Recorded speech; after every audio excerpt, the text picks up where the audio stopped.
అవని stories. అనగనగా జమ్మలమడుగు అనే ఊరిలో కామాక్షమ్మ సుబ్బారావు కుటుంబం నివాసం ఉండేది. కామాక్షమ్మకి సురేష్ అనే కొడుకు ఉండేవాడు. సురేష్కి ఈ మధ్యనే అవని అనే అమ్మాయితో వివాహం జరుగుతుంది. అలా వాళ్ల నలుగురు ఒకే ఇంట్లో కలిసిమెలిసి జీవిస్తూ ఉంటారు.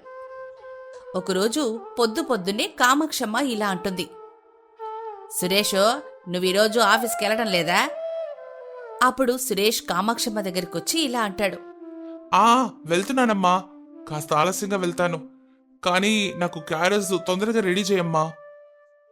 వరే సురేష్, ఈ వంటగదిలో ఒక్క కూరగాయ కూడా లేదురా, కాబట్టి ఈ పూటకి పచ్చడితోనో ఆవకాయతోనో నీ క్యారేజ్ కట్టిస్తాను, ఏమి? ఆ మాట విన్న సురేష్కి కాస్త కోపం వచ్చి ఇలా అంటాడు, అమ్మా, నాకు కూరలేంది ముద్ద దిగదు, కాబట్టి నాకు కూర లేకపోతే క్యారేజ్ని నేను తీసుకెళ్ళను. సురేష్ అలా మాట్లాడడం విన్న అవని గదిలో నుంచి బయటకొచ్చి ఇలా అంటుంది, అత్తయ్య, ఎందుకంతలా కంగారు పడుతున్నారు? మీ బాబుని మార్కెట్కెళ్ళి కూరగాయలు తీసుకురమ్మని చెప్పండి. అలా అయితే ఆయన క్యారేజ్కి ఏదో ఒక కూర వండి పెట్టేద్దాం అని సలహా ఇస్తుంది. ఆ మాట విన్న కామాక్షమ్మ ఇలా అంటుంది, నువ్వు చెప్పింది నిజమే, నా కొడుక్కి మార్కెట్కెళ్ళి కూరగాయలు కొనడం తెలీదు, అసలు కూరగాయలు సరిగా ఎంచడం కూడా తెలీదు. ఈడ అమాయకత్వాన్ని చూసి వాళ్ళు వీడికి పుచ్చులు కుళ్ళిపోయిన కాయలు ఇచ్చి పంపిస్తారు. అలాగే వీడికి బేరం ఆడడం కూడా తెలీదు, కాబట్టి వీడికి 10 రూపాయలకిచ్చే కూరగాయలు 20 రూపాయలు చెప్తారు అని తన కొడుకు అమాయకత్వం గురించి చెప్తుంది. అప్పుడు సురేష్, అమ్మా, నేను మరీ అంత అమాయకుడేం కాదు, నా కూరగాయలు ఎలా కొనాలో తెలుసు, ఎలా బేరం ఆడాలో కూడా తెలుసు.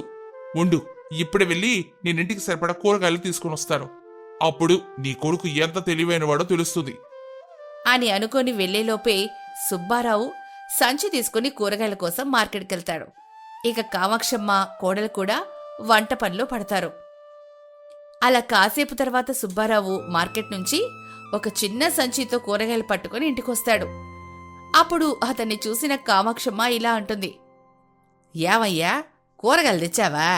తొందరగా ఇవ్వయ్యా, అవతలకి క్యారేజ్కి లేట్ అవుతుంది అని అనుకుని సంచిలో ఉన్న కూరగాయలు తీసుకుంటూ ఉండగా సుబ్బారావు ఇలా అంటాడు, కామాక్షి, బయట కూరగాయల రేట్లు ఆకాశాన్ని అంటుతున్నాయి, బంగారు రేటుతో సమానంగా పరిగెడుతోంది కూరగాయల రేటు.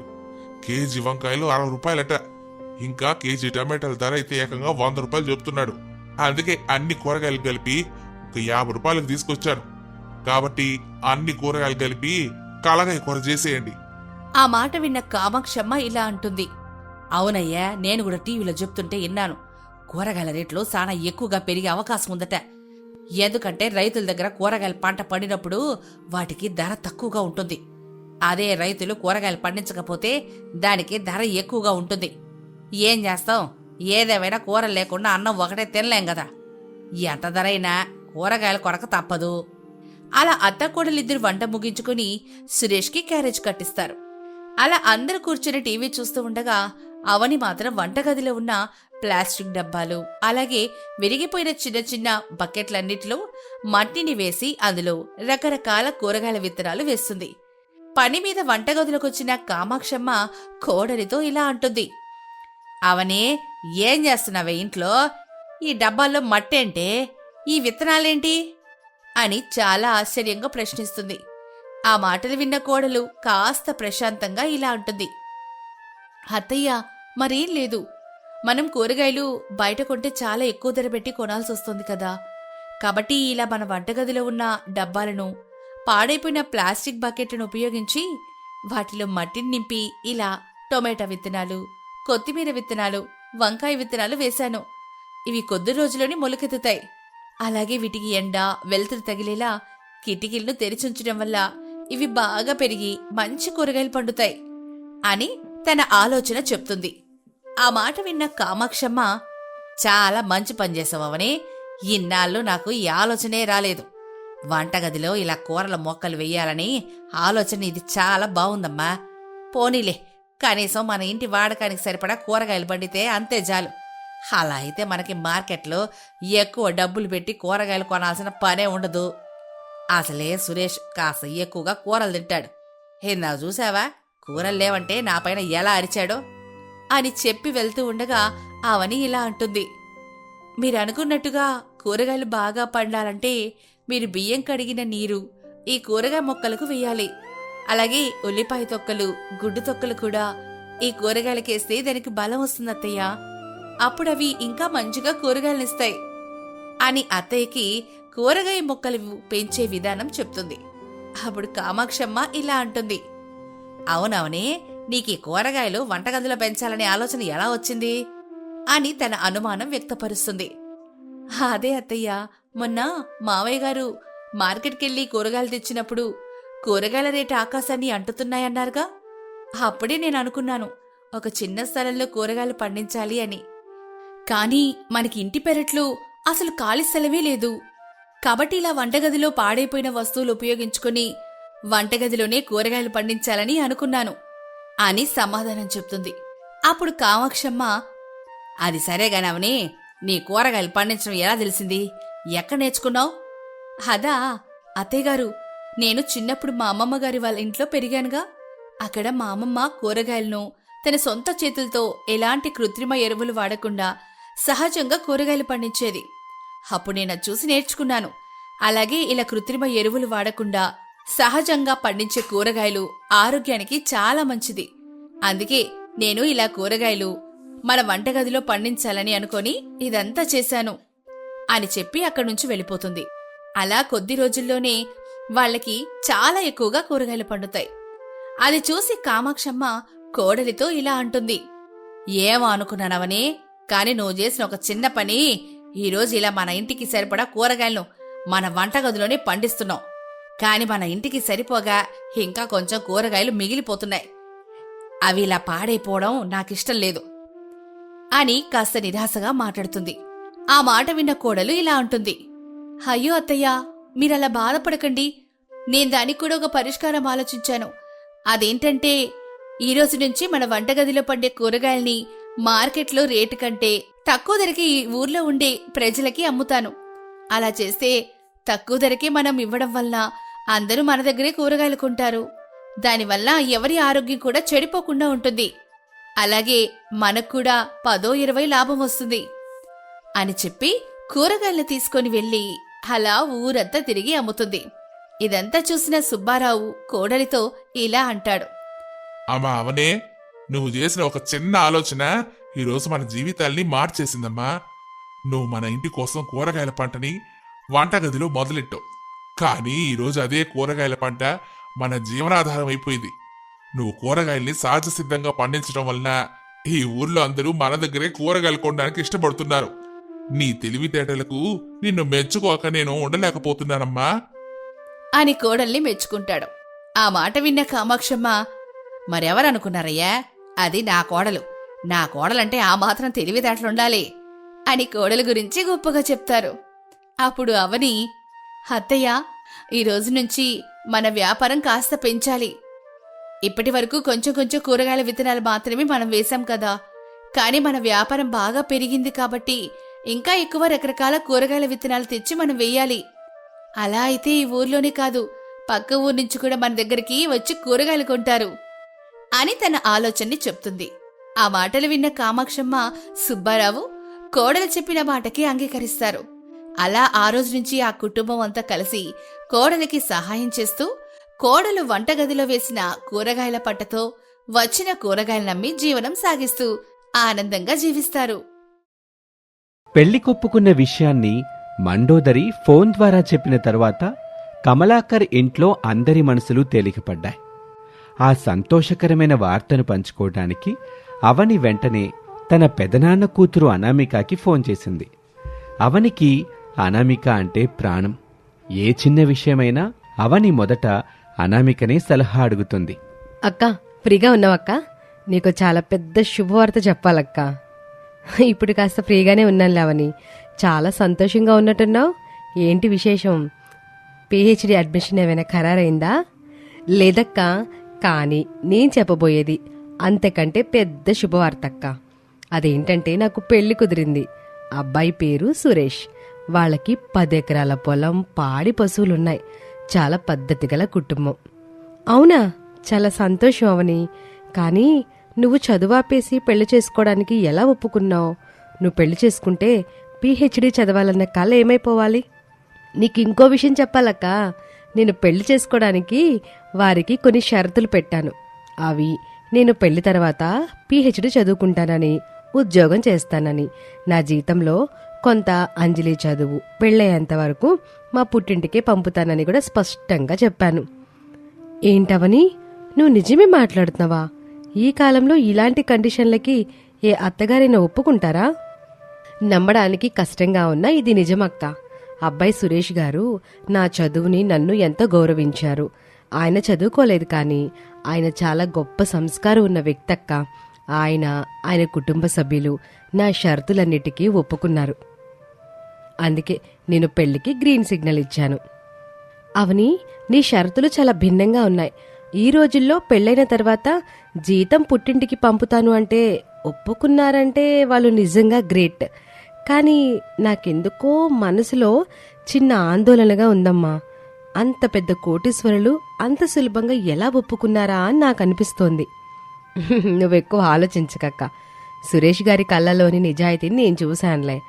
ఆయన నన్ను ఎప్పటికీ బాగా చూసుకుంటారన్న నమ్మకం నాకుంది. నువ్వు సెలవులు పెట్టి 2 రోజుల ముందే ఈ పెళ్లికి రావాలి నువ్వు, సరేనా? తప్పకుండా వస్తానవని. నా చెల్లెలి పెళ్లి కంటే నాకేది ముఖ్యం కాదు కదా. ఇలా ఉండగా పెళ్లి రోజు రానే వచ్చింది. మంగళ వాయిద్యాలు మారుమ్రోగుతున్నాయి. పెళ్లి కూతురుగా అవని, పెళ్లి కొడుకుగా సురేష్ పెళ్లిపీటల మీద కూర్చున్నారు. చుట్టూ బంధువులు, స్నేహితులతో ఆ మండపం కోలాహలంగా ఉంది. అనామిక అనుకున్నట్లే 2 రోజుల ముందే వచ్చి పెళ్లి పనులన్నీ దగ్గరుండి చూసుకుంటుంది. పురోహితుల వారు మంత్రాలు చదువుతున్నారు. అదే సమయంలో మండపానికి కాస్త దూరంగా ఉన్న ఒక మూల గోడచాటున మండోదరి, ఆమె కూతురు సింధు గుసగుసలాడుకుంటూ మాట్లాడుకుంటున్నారు. అప్పుడు అనామిక ఆ పక్కనే పూల బుట్టలు సర్దుతూ ఉంది. ఏంటమ్మా ఇది? నాకైతే అస్సలు నచ్చట్లేదు. నయ్యా పైసా లేని ఈ దరిద్రపాళ్లతో మనం బియ్యం అందుకోవడం ఏంటి? పైగా ఆ పొగురుబోత అమ్మాయి పెట్టిన కండిషన్లన్నిటికీ నువ్వెలా ఒప్పుకున్నావమ్మా? నాకైతే చాలా చిరాకేస్తుందమ్మా. సింధు, నీకంటే నేను తెలివిలేని దాన్ని కాదమ్మా. సురేష్ గాడికి చదువు లేదని ఈ చుట్టుపక్కల ఎవడో పిల్లనివ్వట్లేదు. వాడికి పెళ్లి జరగాలి కాబట్టే ప్రస్తుతానికి నేను ఆ అమ్మాయి పెట్టిన కండిషన్లకి నోటి మాటగా తలాడించానంతే. అంటే ఆ షరతులన్నీ నిజంగా నువ్వు ఒప్పుకోలేదా మమ్మీ? అవును, ఈ పెళ్ళైతే జరగని. ఆ తర్వాత ఆ అవనిని ఎలా ఆడుకుంటానో, ఆమె ఆటలు ఎలా కట్టిస్తానో నువ్వే చూస్తావు. ఆ మాటలు వినగానే పక్కనే ఉన్న అనామిక ఒళ్ళు ఒక్కసారిగా వణికిపోయింది. ఆమె గుండె ఆగినంత పనయింది. భగవంతుడా, ఎంత ఘోరం! ఇదా ఈ మండోదరి అస్సలు రూపం? నా చెల్లెల్ని మోసం చేయడానికి ఇంత పెద్ద ప్లాన్ వేసిందా? నేనిప్పుడే ఈ పెళ్లిని ఆపేయాలి. అందరి ముందు వీరు ముసుగు తీసేయాలి. అనామిక తీవ్రమైన ఆవేశంతో మండపం వైపు అడుగులు వేయబోతుంది. కాని సరిగ్గా అదే సమయంలో, సురేష్ బాబూ, ముహూర్తం దాటిపోతుంది, వధువు మెడలో మంగళసూత్రధారణ చెయ్యి బాబూ. అనామిక ముందుకు వెళ్లేలోపే సురేష్ అవని మెడలో మంగళసూత్రం కట్టి 3 ముళ్ళు వేశాడు. చుట్టూ ఉన్న జనం అక్షింతలు వేశారు. ఇక పెళ్లి తంతు ముగిసిపోయింది. అనామిక అక్కడే స్తంభించిపోయింది. అప్పుడు ఏం చెయ్యాలో, మండోదరి అసలు రూపం ఎవరికి చెప్పాలో తెలియని నిస్సహాయ స్థితిలో ఆమె నిలబడిపోయింది. అనామిక మండోదరి అన్న మాటల ఆలోచనలో ఉండగా ఇక అప్పగింతల సమయం రానే వచ్చింది. కమలాకర్, కమలమ్మ కన్నీళ్లు పెట్టుకున్నారు. అంజలి అవనిని పట్టుకుని వెక్కి వెక్కి ఏడుస్తుంది. అప్పుడు అనామిక మెల్లగా అవని దగ్గరికొచ్చి, అవని, ఒకటి మాత్రం గుర్తుపెట్టుకో అవని. ఆడదాని జీవితం పెళ్లికి ముందు ఒకలా ఉంటే పెళ్లి తర్వాత పూర్తిగా మరోలా మారిపోతుంది. ఎందుకక్క అలా అంటున్నావు? అవని, అత్తారిల్లు నీకు ఎన్నో పరిస్థితులు ఎదురవచ్చు. జీవితంలో ఎలాంటి కష్టాలొచ్చినా, నిందలొచ్చినా భయపడకుండా వాటిని ఎదుర్కొని ధైర్యంగా నిలబడాలి. నీ చదువుని, నీ ఆత్మ గౌరవాన్ని ఎప్పుడూ ఎవరి కోసమూ వదులుకోకు. నీకెప్పుడైనా ఒంటరిగా అనిపించినా, మానసికంగా బలహీనంగా అనిపించినా వెంటనే ఈ అక్కకి ఫోన్ చేయవని. నేను నీకెప్పుడు అండగా ఉంటాను. అలాగే అక్క, నేను వెళ్తాను. అవని సురేష్తో కలిసి కారెక్కి అత్తారింటికి బయలుదేరింది. కారు వెళ్తున్నంతసేపు అనామిక ఆందోళనగా చూస్తూనే ఉండిపోయింది. ఇక అత్తగారింట్లో అడుగుపెట్టిన మొదటి రోజు నుంచే అవని చాలా బాధ్యతగా నడుచుకుంటుంది. తెల్లవారుజామునే లేచి ఇంటి పనులు వంట పనులు తానే ఒంటరిగా చేస్తుంది. మండోదరి సింధు కూర్చొని చూస్తున్నారే తప్ప ఏ పనిలోనూ అవనికి వాళ్లు సహాయం చేయటం లేదు. ఒకరోజు ఉదయం అవని వంటింట్లో పనులన్నీ పూర్తి చేసి హాల్లోకి వచ్చింది. అప్పుడు మండోదరి సింధు ఇద్దరూ హాల్లోనే ఉన్నారు. అత్తయ్యగారు, వంట ఇంటి పని అంతా అయిపోయింది. అన్నం కూర హాట్ బాక్సులో పెట్టేశాను. మా వారికి మావయ్య గారికి కావలసినవన్నీ సిద్ధం చేశాను. ఈరోజు నా పిహెచ్డి క్లాసెస్ ప్రారంభమవుతున్నాయి. నేను కాలేజ్కి వెళ్ళి వస్తానండి అత్తయ్యగారు. అవని అలా చెప్పగానే మండోదరి సింధు ఒకరి మొహం ఒకరు చూసుకున్నారు. కాలేజీకి వెళ్తావా ఏంటవని? పెళ్ళై 4 రోజులైనా కాలేదు, అప్పుడే కాలేజ్ అంటూ బయలుదేరావు. ఎంతవరకు నువ్వు చదివిన చదువు చాలు. ఇక నువ్వు కాలేజీకి వెళ్ళి ఏం చేస్తావు?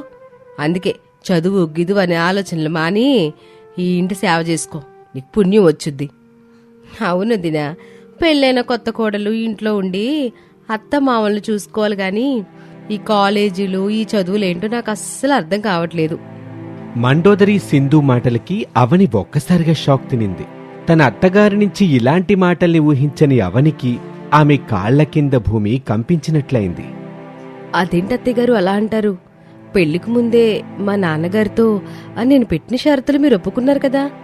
అందులో ఉన్న ఒక షరతు నేను పెళ్లి తర్వాత కూడా పిహెచ్డి పూర్తి చేస్తానని. దానికి మీరెవరూ అభ్యంతరం చెప్పరని కదా. అప్పుడు అలా ఒప్పుకొని ఇప్పుడేంటి అత్తయ్యగారు ఇలా అంటారు? ఓహో, ఆ విషయం నువ్వెంకా మనసులో పెట్టుకున్నావా? అప్పుడేదో మా సురేష్కి పెళ్లి కావడానికి మాట వరస కట్ట ఒప్పుకుంటే దాన్ని పట్టుకొని ఇప్పుడిట్ట ఏలాడుతున్నావా? నేనేదో మా అబ్బాయి సురేష్కి పెళ్లి కావట్లేదని అప్పుడు ఒప్పుకున్నా.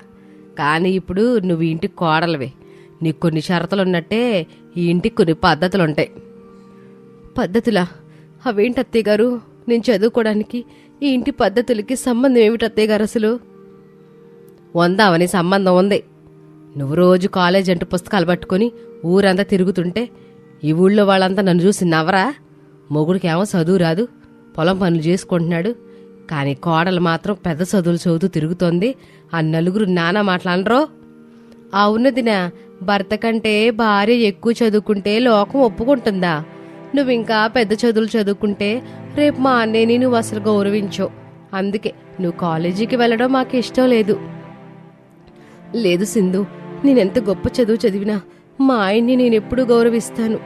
నేను చదువుకుంటే మా వారి విలువ తగ్గదు, పెరుగుతుంది. అత్తయ్యగారు ప్లీజ్ నన్ను అర్థం చేసుకోండి, నా కలలని ఇలా ఆపేకండి. అప్పుడే సురేష్ బయట పొలం పనుల కోసం వెళ్తూ హాల్లోకొచ్చాడు. అవని కళ్ళల్లో నీళ్లు చూసి అతను కంగారు పడ్డాడు. ఏంటమ్మా, ఏమైంది? అవనెందుకేడుస్తుంది? తనని మీరేమన్నా అన్నారా? ఏవండి, మీరే నాకు న్యాయం చేయాలి. అత్తయ్యగారు నన్ను కాలేజీకి వెళ్ళొద్దంటున్నారు, నన్ను చదువు ఆపేయమంటున్నారండి. పెళ్లికి ముందు ఒప్పుకున్న మాటలన్నీ మాట వరుసకి చెప్పిన మాటలని అంటున్నారు. ఏంటమ్మా ఇది? పెళ్లికి ముందే మనం అవని చదువు గురించి మాట్లాడుకున్నాంగా. తన షరతులన్నింటికి మనం ఒప్పుకున్నాం కదా. మరిప్పుడు తను కాలేజ్కి వెళ్తానంటే తన చదువుకి ఎందుకు అడ్డుపడుతున్నావు? మాటిచ్చి తప్పటం మన పద్ధతి కాదు కదమ్మా. నోర్మీ సురేష్, నీకేం తెలీదు. నువ్వు అమాయకుడివి, లోక జ్ఞానం లేదు నీకు. మొగుడు చదువుకోకుండా భార్య పెద్ద చదువులు చదువుతుంటే లోకం ఎంత ఘోరంగా మాట్లాడుద్దు నాకు తెలుసు. రేపు ఆ మాటలు నేను పడలేను. అందుకే ఈ లోకం మాటల నుండి తప్పించుకోవడానికే నేనిట్ట మాట్లాడుతున్నా. లోకం మాటలతో మనకేం పనమ్మా? అవని ఎంత తెలివైందో మనకు తెలుసు కదా. అయినా తను చదువుకుంటే మన కుటుంబానికే కదా గౌరవం. నేను అవని చదువుకి పూర్తి మద్దతిస్తున్నాను. తను కాలేజ్కి వెళ్తుంది. సురేష్, నేనెంత చెప్పినా నీకు అర్థం అవ్వట్లేదా? నా మాట కాదని ఈ అవని గనక ఇల్లు దాటి అడుగు బయట పెడితే ఈ రోజు నుండి ఈ ఇల్లు రణరంగం అవుద్ది. జాగ్రత్త. నేను చెప్పినట్టంటావో లేక నీ భార్య మాట అంటావో నువ్వే తేల్చుకో. మండోదరి అల్టిమేటం వినగానే సురేష్ అవని ఇద్దరూ షాక్ తిని నిలబడిపోయారు. అవనికి తన ఆశలన్నీ ఈ రోజుతో ఆవిరైనట్టు అనిపించింది. అప్పుడు బాధతో అవని కళ్ళ నుంచి కన్నీళ్లు కారుతున్నాయి. అవని తన చదువు కోసం ఎలాంటి నిర్ణయం తీసుకోబోతుంది? సురేష్ తన తల్లిని ఎదిరించి భార్యకు తోడుగా నిలబడతాడా? అనామికకి ఈ విషయం తెలిస్తే ఆమె ఎలాంటి అడుగు వేస్తుంది? ఈ విషయాలన్నిటికీ సమాధానాలు తెలియాలంటే తర్వాతి ఎపిసోడ్ చూడాల్సిందే. Thank you for watching.